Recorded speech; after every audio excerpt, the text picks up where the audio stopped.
Assalamualaikum warahmatullahi wabarakatuh. Kembali lagi di channel Galeri Dakwah Ahlussunnah wal Jamaah.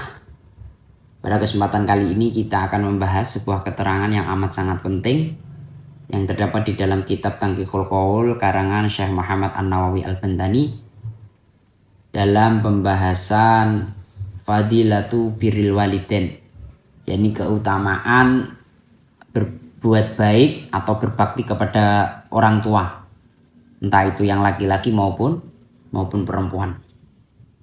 Jadi di dalam agama Islam birrul walidain itu hukumnya wajib. Bahkan ada dalam sebuah hadis, ridar Rabb fi ridal walid wa sakhatullahu fi sakhatil walid. Ridhonya Allah Subhanahu wa taala berada di ridhonya orang tua. Sedangkan marahnya Allah, murkanya Allah tergantung murkanya orang tua atau mengikuti murkanya orang tua. Dari sini dapat dimafhum ketika orang tua marah, Allah pun juga akan marah. Sedangkan ketika orang tua ridha, Allah pun juga akan ridha. Dari sini muncul hukum wajib untuk birrul walidain, berbakti kepada orang tua. Ada cerita menarik di zaman Nabi Muhammad SAW. Berangkat dari hadis man ada walidayhi au ada ahaduhuma yadkhulun nar. Barang siapa yang menyakiti kedua orang tuanya atau menyakiti salah satunya, maka orang tersebut akan masuk neraka. Ada cerita diutarakan oleh Anas bin Malik. Dulu di zaman Nabi Muhammad SAW ada orang bernama Alqamah.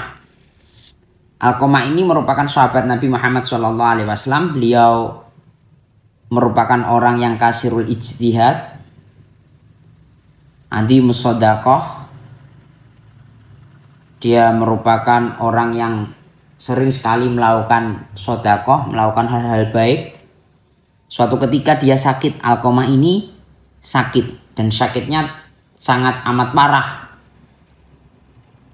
Akhirnya istri dari Alqamah ini mendatangi Nabi Muhammad SAW, kemudian mengatakan kepada Rasul, wahai Rasul, suamiku dalam kondisi sekarat.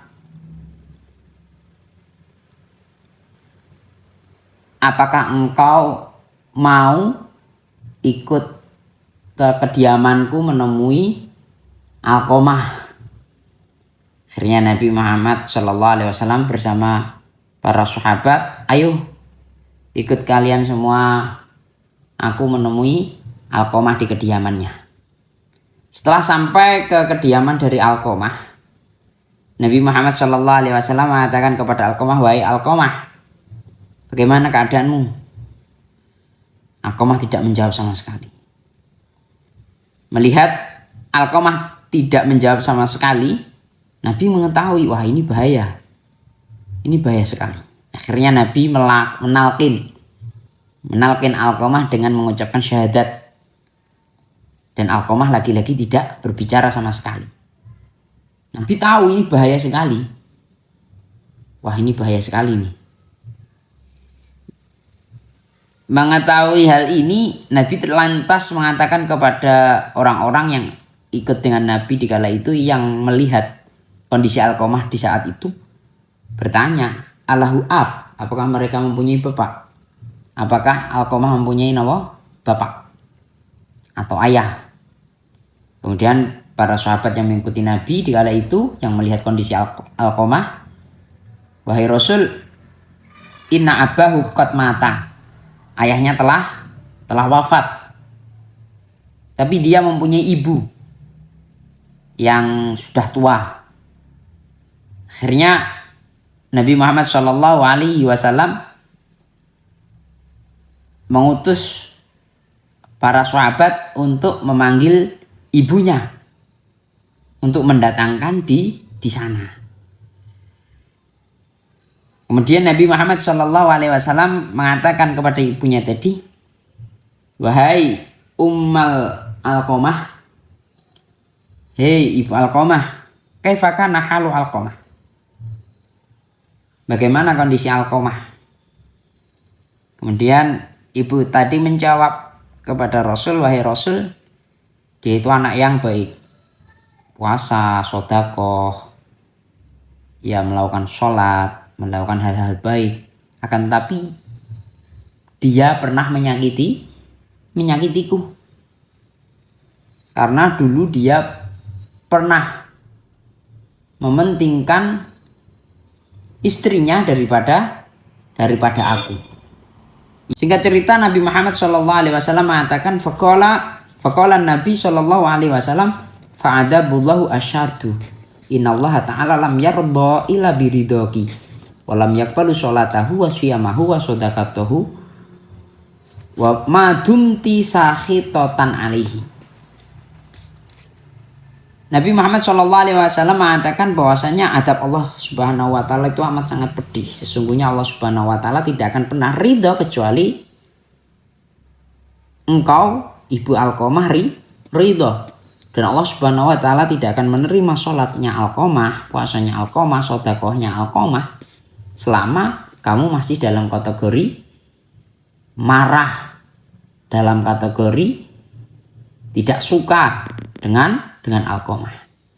Mendengar itu, Ibunda Alqamah mengatakan, ya Rasulullah, ushidullaha wa ushiduka anni qad raditu alaih.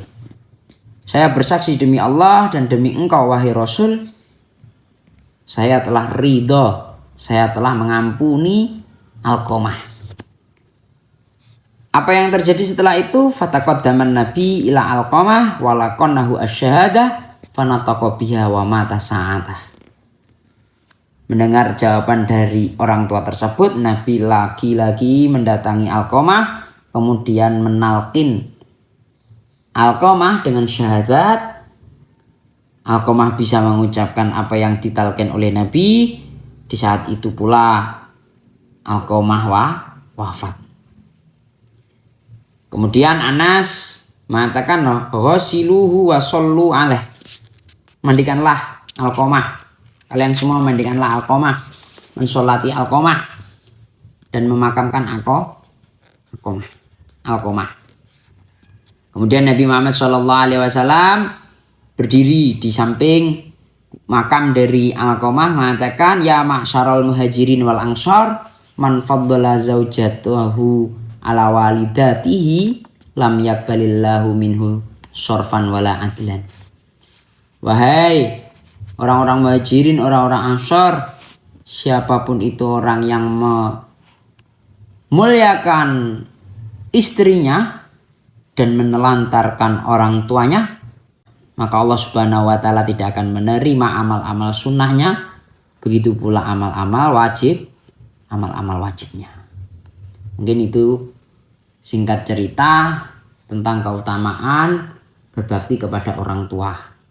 Ketika orang tua kita masih hidup, ayolah berbuat baik kepada beliau. Karena ingat, ridho Allah Subhanahu wa taala terletak pada ridho kedua orang tua kita. Ketika orang tua kita sudah wafat, jangan lupa berdoa untuknya. Karena doa anak kepada orang tua itu ibarat di dalam sebuah hadis amal jariyahnya orang tua. Semoga bermanfaat. Walafu minkum. Wassalamualaikum warahmatullahi wabarakatuh. Keterangan ini kami ambil dari kitab Tanqihul Qaul. Semoga bermanfaat.